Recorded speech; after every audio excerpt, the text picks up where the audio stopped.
fonction occupez-vous dans votre département? Quelle fonction? Ben, ma fonction est d'être étudiante au doctorat.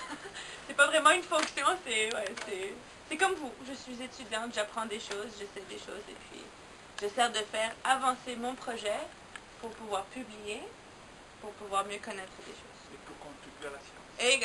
Oui, on espère. On n'a pas notre diplôme si on ne contribue pas, si on ne donne pas quelque chose à la science. Si on répète ce que quelqu'un d'autre a fait, c'est pas intéressant. Quels sont les principaux objectifs de la génétique humaine? Nous, on regarde des gènes qui sont impliqués dans des maladies. Donc, c'est moins tous les gènes et tout ce qui se passe. Nous, c'est quand il y a une maladie, comme une pathologie, on regarde qu'est-ce qui change. Parce qu'il y a des gènes qui changent d'expression. Quelles sont les applications génétiques les plus importantes? Les applications génétiques les plus importantes.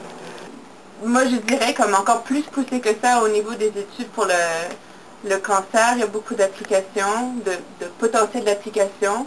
Pas juste au niveau du glaucome, mais donc il y a beaucoup de maladies. Mais moi, je pense qu'au niveau des maladies, l'application génétique est un bon outil pour pouvoir essayer d'améliorer la santé de l'individu. On a introduit un gène, le gène défectueux chez l'homme.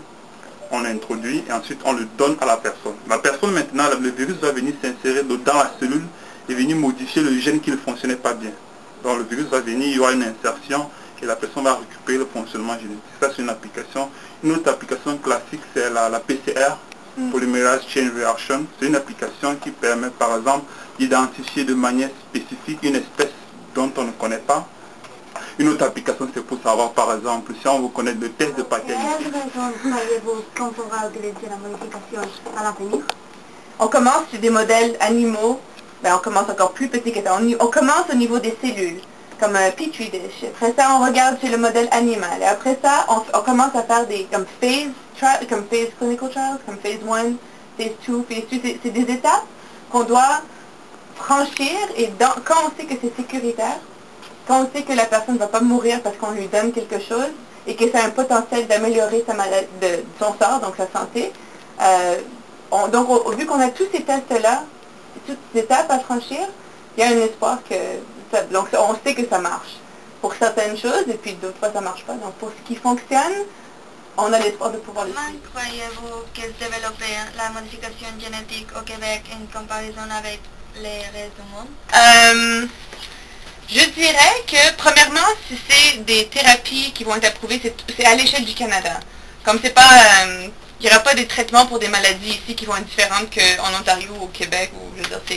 Donc au niveau du Canada par rapport au reste du monde, on est tellement spécifique par rapport à quelque chose ici qu'on ne sait pas trop qu'est-ce qui se passe au niveau des recherches cliniques. On n'est pas des cliniciens, on n'est pas des médecins ou des docteurs. Donc nous, on ne fait pas les tests pour les personnes. Nous, on travaille sur des modèles animaux.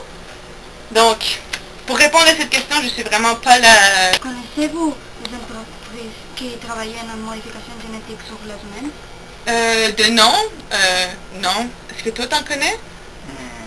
Les modifications génétiques chez les humains, ça dépend de le sens dans lequel vous passez. Si c'est plus travailler sur les mutations naturelles, c'est presque universel. Presque tous les laboratoires, toutes les grandes entreprises travaillent sur les mutations naturelles, les maladies, par exemple la maladie de la chorée de Huntington, on sait que ce sont les mutations génétiques qui induisent cela. Mais si vous dites mutations génétiques dans le sens induite dans les laboratoires, cela c'est très sujet à controverse parce qu'on ne manipule pas les génomes humains n'importe comment. En fait, ce n'est même pas permis. Donc, à ma connaissance, je ne sais pas de laboratoire qui fasse des manipulations génétiques sur le génome humain.